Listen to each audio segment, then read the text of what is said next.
Nobunaga no Yabou for WonderSwan is an adaptation of Koei's long-running turn-based grand strategy wargame series, which you may know as Nobunaga's Ambition in the West.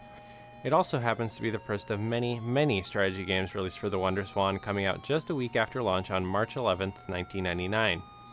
If you're not familiar with the series, Nobunaga's Ambition takes place during the Japanese Warring States or Sengoku period, a period of Japanese history with little social or political stability, spanning a little over a century in the 1500s.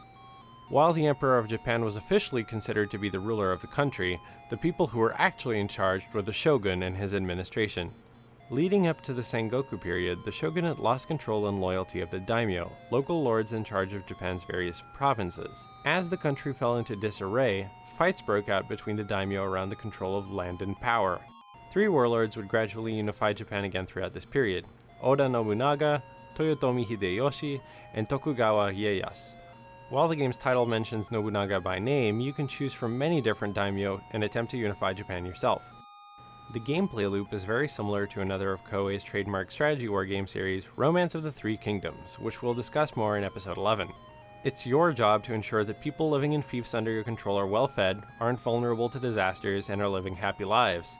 Each turn you get a pool of action points which you can spend to improve the living conditions in each of the fiefs. You can also give orders to your armies, which can perform one action per turn. Once you end your turn, all of the CPU-controlled daimyo get to play their turns, and then the cycle repeats. The WonderSwan version appears to be loosely based around 1988's Nobunaga no Yabou Sengoku Gunyuden for the PC-88 SR, later released in the West on the Nintendo Entertainment System as Nobunaga's Ambition 2. Sengoku Gunyuden didn't contain the Tohoku and Kyushu areas of Japan, and neither does the WonderSwan version. Sengoku Gunyuden borrowed a mechanic from Romance of the Three Kingdoms and brought generals to the series for the first time.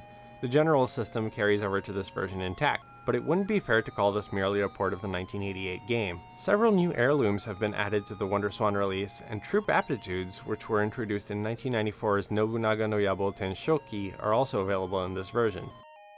It may seem odd to base your 1999 handheld release on an 11-year-old PC game, but there's good reason for this. Each installment in the series layers on more systems and mechanics for the player to take into consideration. By paring back the handheld release to just the essential systems, not only does it become feasible to present all of the game's systems with limited screen real estate and specifications, but it becomes more manageable for the player to pick up for short pick-up-and-play sessions. Koei has used Sengoku Gunyuden as the base for two other handheld renditions of the series: Nobunaga no Yabou Game Boy Ban in 1990 and Game Boy Ban 2 for the Game Boy Color just a month after the release of the WonderSwan version in April of 1999. Later handheld versions on more capable systems would base themselves on more recent installments in the series. If you don't know what you're doing, Nobunaga's Ambition has a huge learning curve. Each daimyo has their own set of attributes, which can influence how many turns it takes to gain enough momentum to be ready to attack neighboring fiefs. Starting fief position is also very important, as each neighboring fief is a potential attacker. If you want to have an easier time, you'll want to choose a starting fief with as few neighbors as possible under the control of a daimyo with good enough attributes. You'll want to manage your tax rate to have sufficient income without facing a peasant revolt, hire soldiers, train them, and give to your peasants to raise their loyalty and wealth. Once you feel your army is ready, it's time to wage war against neighboring fiefs and slowly build out a safe zone with no neighboring enemy fiefs until you conquer all of Japan. I've never played a grand strategy war game before, so I found all of this pretty overwhelming.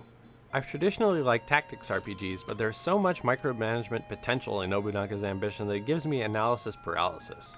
Analysis paralysis is described on Wikipedia in the context of gaming as a state where a player is so overwhelmed by aspects of the decision tree that he or she faces that the player's turn takes an inordinate amount of time. Not only is it counterproductive in general, but it's even less desirable in the context of handheld games, which you could be playing in short bursts while out and about. Perhaps the series should have stuck to its origin on PCs, where the screen resolution and UI paradigm are better suited to displaying large amounts of information, and the level of player engagement and session length are more in line with what's needed for this kind of game to be enjoyable.